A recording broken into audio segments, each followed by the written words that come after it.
धैर्य तभी पुष्ट होगा। व्यभिचारी कभी धैर्यवान नहीं होता। विविध प्रकार के भोगों को भोगने वाला कभी धैर्यवान नहीं होता। विश्व में हनुमान जी जैसा बलिष्ठ कौन रहा है?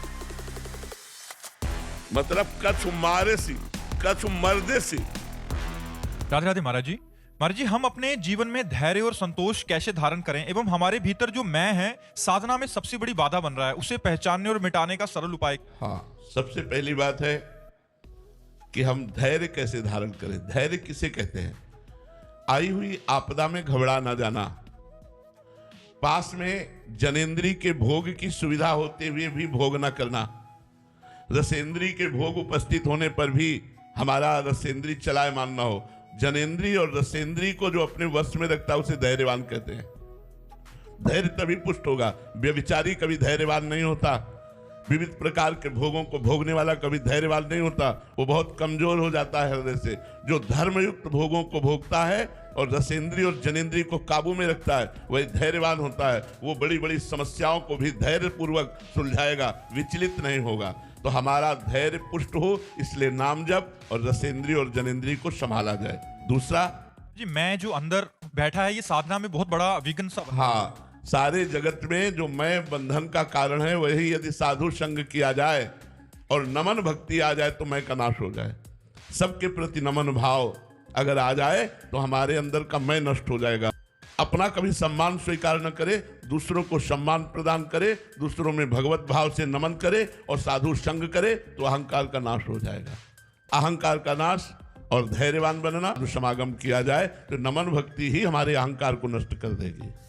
राधे राधे महाराज जी। महाराज जी, हम जब अच्छा खाना खाते हैं या जब अच्छा संगीत सुनते हैं, सुंदर जगहों को देखते हैं, तो वास्तविकता में ये खुशी किसे मिलती है? मन को, शरीर को, या मन को। देखो, शब्द, स्पर्श, रूप, रस, गंध, ये 5 विषय हैं पूरी सृष्टि में। इसी में हमें 6 इंद्रियों, मतलब 5 ज्ञानेंद्रिय और 6वां मन, ये 6 मिलकर के हमको परास्त किए हैं।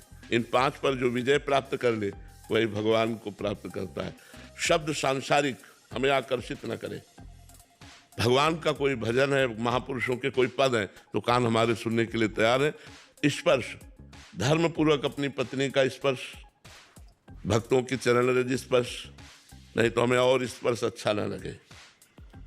रूप, भगवान का, भक्तों का, और रूप हमें अच्छा न लगे। रस, भगवान को अर्पित किया हुआ भोजन, प्रसाद, पेय, जो भी भगवान को समर्पित किया हुआ प्रसाद का रस ले।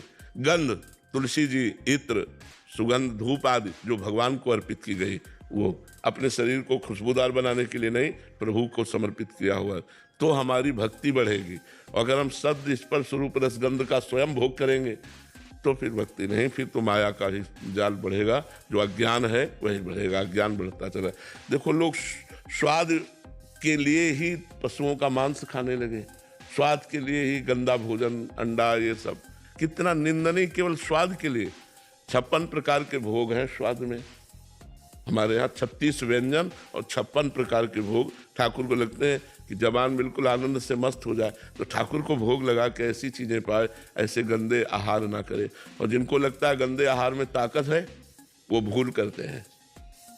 कुछ नहीं है, केवल ब्रह्मचर्य से रहो और सात्विक भोजन पाओ, देखो चेहरा चमकने लगे। अब ये विचार करो, दूसरे का मांस खाओ, अंडा खाओ, नरक जाओगे, दुर्गति हो जाएगी, किस काम के।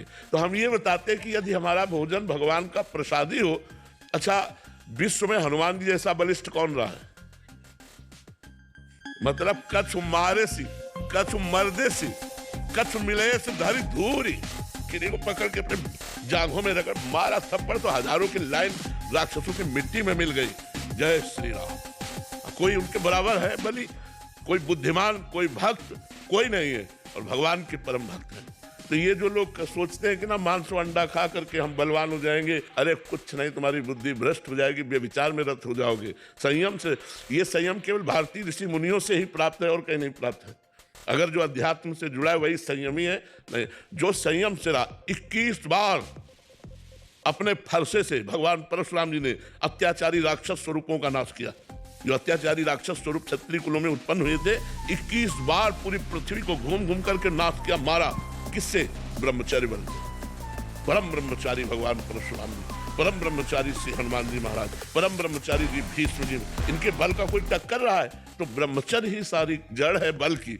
अगर ब्रह्मचर्य से रहा जाए, पवित्र भोजन पाया जाए, तो हमारा जीवन प्रकाश। ये गंदे लोग, गंदे विचार, जीवों की हत्या करके जो मिले खाए, ये सब राक्षसी वृत्ति, इनका त्याग करना चाहिए। हम भारतीय हैं, हमारा धर्म सनातन है। हमारे धर्म में ये सब नहीं है। पशु पक्षियों को खाना ये राक्षसों का काम है, हिंसक जीवों का काम है, आपका काम नहीं। आप तो पवित्र भोजन पाओ। और देखो, चेहरे चमकते हैं जब पवित्र भोजन पाओ, एक हृदय में उल्लास रहता है। यहाँ कौन पूछता है, समय गया सब धूल में मिल जाता है, यश कीर्ति भी। तो इसलिए यश कीर्ति के लिए या बल के लिए गलत आचरणों को नहीं करना चाहिए, उनका त्याग करना चाहिए। तो शब्द, स्पर्श, रूप, रस, गंध, ये 5 ही जो हैं माया के हमें घसीटे हुए हैं, जिसके कारण हम भगवान तक नहीं पहुंच पाते। तो हमें इन्हें भागवतिक बनाना है। शब्द भागवतिक सुनना है, स्पर्श भागवतिक करना है, रूप भागवतिक देखना है, रस भागवतिक ले, गंध भागवतिक ले, तो हमारा जो जीवन है वो इन भोगों को भोगते हुए भी भगवान को प्राप्त हो जाएगा। अंत हरि भक्तन की, वृंदावन धाम की।